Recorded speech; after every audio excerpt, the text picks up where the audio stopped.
ನಮಸ್ಕಾರ. ನಾನು ಮರಳು ಚಿತ್ರಕಲಾವಿದ ರಾಘವೇಂದ್ರ ಹೆಗಡೆ. ಬನ್ನಂಜೆ ಅನ್ನೋ ಹೆಸರು ನೆನಪಾದಾಗಲೆಲ್ಲ, ಕೇಳಿದಾಗಲೆಲ್ಲ ಅದೊಂದು ಅದ್ಭುತ, ವಿಸ್ಮಯ, ಬೆರಗು ಅಂತ ಅನಿಸುತ್ತೆ. ಬನ್ನಂಜೆ ಅವರ ಜೊತೆಗೆ ಅವರ ಸಾನ್ನಿಧ್ಯದಲ್ಲಿ ಕಳೆದ ದಿನಗಳು ನಮಗಂತೂ ನಿತ್ಯ ನೆನಪು, ಶಾಶ್ವತ ನೆನಪು.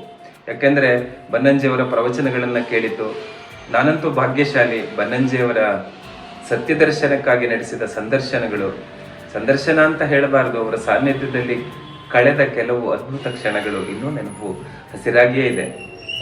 ಹೀಗಿರುವಾಗ ಬನ್ನಂಜೆಯವರ ಮತ್ತೊಮ್ಮೆ ನೆನಪಿಸಿಕೊಳ್ಳೋದಕ್ಕೆ ಅವಕಾಶ ಬಂದಿದೆ. ಅದು ಆಗಸ್ಟ್ 3 ಸೋಮವಾರ. ನಾನು ಮರಳು ಚಿತ್ರದೊಂದಿಗೆ ಬನ್ನಂಜೆ 90 ಕಾರ್ಯಕ್ರಮದಲ್ಲಿ ಇರ್ತೀನಿ ಗೆಳೆಯರೆ. ತಾವೆಲ್ಲರೂ ಬನ್ನಿ. ಮರಳು ಚಿತ್ರ ಇದೆ, ಶೀಘ್ರ ಚಿತ್ರ ಇದೆ, ನೆರಳು ಚಿತ್ರ ಇದೆ.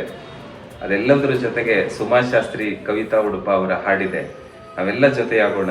ಬನ್ನಂಜೆಯವರ ಅನುಪಮ ಕೃತಿಗಳನ್ನ ಮತ್ತೆ ನೆನಪು ಮಾಡಿಕೊಳ್ಳೋಣ. ನಿಮಗೆಲ್ಲರಿಗೂ ಸ್ವಾಗತ. ನಮಸ್ಕಾರ.